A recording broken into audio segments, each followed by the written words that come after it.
గత 2 రోజుల క్రితం ప్రొద్దుటూరు కౌన్సిల్ సమావేశాలు జరగడం జరిగింది. అందులో అందరికీ తెలిసిన విషయమే, చైర్పర్సన్ ఉండగా కమిషనర్ గారు చెప్పా పెట్టకుండా వెళ్ళిపోవడం జరిగింది. అక్కడ వైసీపీ కౌన్సిలర్లు కానీ కాంగ్రెస్ కౌన్సిలర్ కానీ నేను ఆ సభ జరగాల్సిందే, ప్రజా సమస్యల మీద చర్చ జరగాల్సిందే అని చెప్పి ఆ రోజు పట్టుబట్టి అక్కడే ఉండడం జరిగింది. మన ప్రొద్దుటూరు ఎమ్మెల్యే గారు నంద్యాల వర్ధరాజిరెడ్డి గారు ఆ సభకు ఆ సమావేశానికి చట్టబద్ధత లేదని చెప్పి ఆయన చెప్పడం జరిగింది. అసలు ఆ కౌన్సిల్ చట్టబద్ధత గురించి మీరు చెప్పడానికి మీకు ఎటువంటి హక్కులు ఉన్నాయని చెప్పి ఈ సందర్భంగా సూటిగా ప్రశ్నిస్తూ ఉన్నాను. కౌన్సిల్ సమావేశం అంటే చైర్పర్సన్కు సర్వాధికారాలు ఉంటాయి. ఒక కౌన్సిల్ సమావేశం నిర్వహించాలంటే ఏం కావాలి? కోరం కావాలి. కోరం అంటే 1/3 ఆఫ్ ద కౌన్సిలర్స్. మనకు 41 కౌన్సిలర్లు ఉన్నారు కాబట్టి అందులో 1/3 మెజార్టీ చూసుకుంటే 14 మంది కౌన్సిలర్లు కావాలి సభ నిర్వహించడానికి. చైర్పర్సన్ ఉండాలి. చైర్పర్సన్ ఉన్నారు, 22 మంది కౌన్సిలర్లు అక్కడ ఉన్నారు. అధికారులు లేరు కాబట్టి అది వాయిదా పడింది. వాయిదా కూడా పడలేదు, డిలే అయ్యింది. అంతేగాని చట్టబద్ధత గురించి మాట్లాడడానికి ఇది ఎంతవరకు కరెక్ట్ అని చెప్పి ఈ సందర్భంగా తెలియజేస్తా ఉన్నాను. మీరు కేవలం ఎక్స్ అఫిషియో మెంబర్ అంటే గౌరవంగా ఆ సభలో కూర్చోవడానికి నియమించిన చైర్ అది. అక్కడ మీరు శాసనాలు చేసే అధికారం మీకు కూడా లేదు ఎమ్మెల్యే గారికి. కానీ ఈరోజు అది చట్టబద్ధత లేదని చెప్పి మీరు వ్యాఖ్యానించడం ఎంతవరకు సబబు? అంటే ప్రొద్దుటూరులో అభివృద్ధి పనులు జరగకూడదా? ప్రొద్దుటూరులో ప్రజల సమస్యల గురించి చర్చ జరగకూడదా? చెప్పండి, దీనికి సమాధానం చెప్పండి.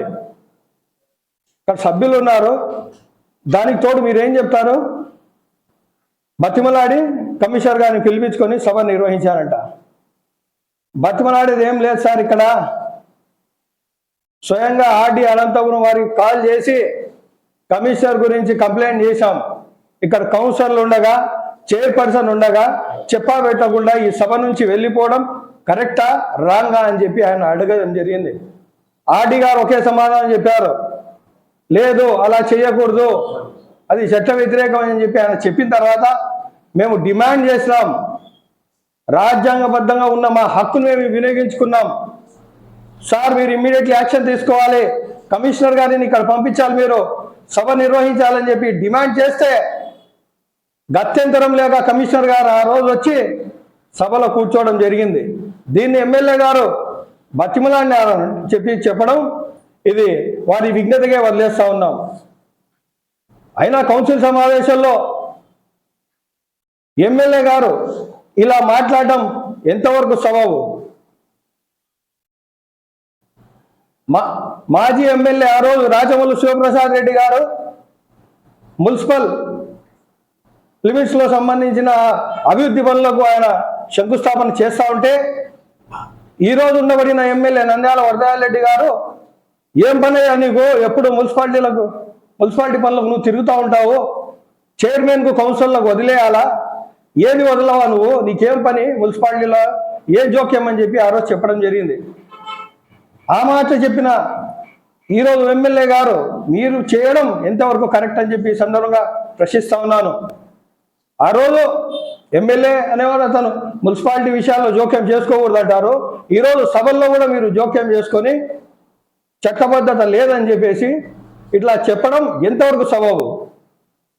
ఎందుకు ఇదన్నీ వదిలేయండి. ప్రొద్దుటూరు రావాల్సిన అభివృద్ధి పనుల మీద చూడండి.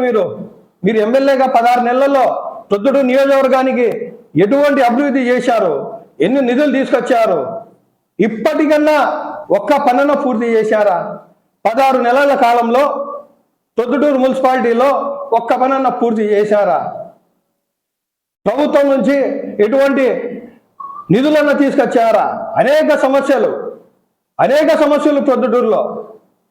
మంచినీటి పైప్ లైన్ గురించి మాట్లాడండి, పారిశుద్ధ్యం గురించి మాట్లాడండి, అండర్ గ్రౌండ్ డ్రైనేజ్ గురించి మాట్లాడండి, రామేశ్వరం బ్రిడ్జ్ గురించి మాట్లాడండి, ఇంజనీరింగ్ కాలేజ్ గురించి మాట్లాడండి, ఉద్యోగాల గురించి మాట్లాడండి, సూపర్ 6 గురించి మాట్లాడండి, మీరు ఇచ్చిన వాగ్దానాలు, మీరు ఇచ్చిన హామీల గురించి మాట్లాడండి.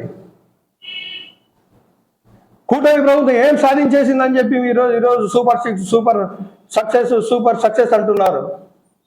నిరుద్యోగ భృతి ఇస్తామన్నారు, ప్రతి యువకుడికి నిరుద్యోగ భృతి ఇస్తామన్నారు, లక్షల ఉద్యోగాలు తీసుకొస్తామని చెప్పారు. లక్షల ఉద్యోగాలు మీరు ఏమైనా తీసుకొచ్చారా?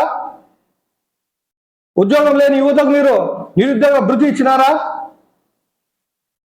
ప్రతి మహిళకు 1500 ఇస్తామని చెప్పారు, అది ఇచ్చినారా? తల్లికి వందనం పేరుతో ఎంతమంది పిల్లలు ఉంటే ఎంతమందికి ఇస్తామని చెప్పి 20 లక్షల మంది కోత పెట్టారు. ఇదేనా మీరు చేసింది? గ్యాస్ సిలిండర్ అని చెప్పి తూతు మంత్రంగా 10 మందిలో ఒకరికో ఇద్దరికో ఇచ్చి కార్యక్రమం అయిపోయిందని చెప్పడం, ఇదా మీ సూపర్ 6, మీ సూపర్ సక్సెస్? దీని గురించి మాట్లాడండి. ఎమ్మెల్యేనే వారు ప్రొద్దుటూరు పట్టణానికి, ప్రొద్దుటూరు నియోజకవర్గానికి ఏం కావాలో దాని గురించి ఆలోచించండి. ఒకవైపు యూరియా లేకుండా అగసాట్లు పడతా ఉన్నారు, రైతులు యూరియా లేదని చెప్పి, మందులు లేవని చెప్పి ఎంత కష్టాలు పడతా ఉన్నారో చూడండి. దీని గురించి మాట్లాడకుండా చిన్న చిన్న విషయాలు దాని గురించి పట్టించుకుంటూ మీ స్థాయికి చిన్న విషయాలేవి. కౌన్సిల్ సమావేశాల్లో మీరు ఇలా జోక్యం చేసుకొని దీన్ని వాయిదా వేయడము, చట్టబద్ధత లేదని చెప్పి వాయిదా వేయడం, క్యాన్సిల్ చేయడం ఎంతవరకు సబబు? ఒకవేళ 2-3 రోజులు ఒకవేళ వాయిదా పడింటే ఎగ్జిబిషన్ టెండర్ కూడా జరిగేది కాదు. ఇది ఎంతవరకు సబబు? ఒక ఎమ్మెల్యేగా మీరు చేయాల్సిన పనులు చాలా ఉన్నాయి, దాని గురించి మీరు ధ్యాస పెట్టండి.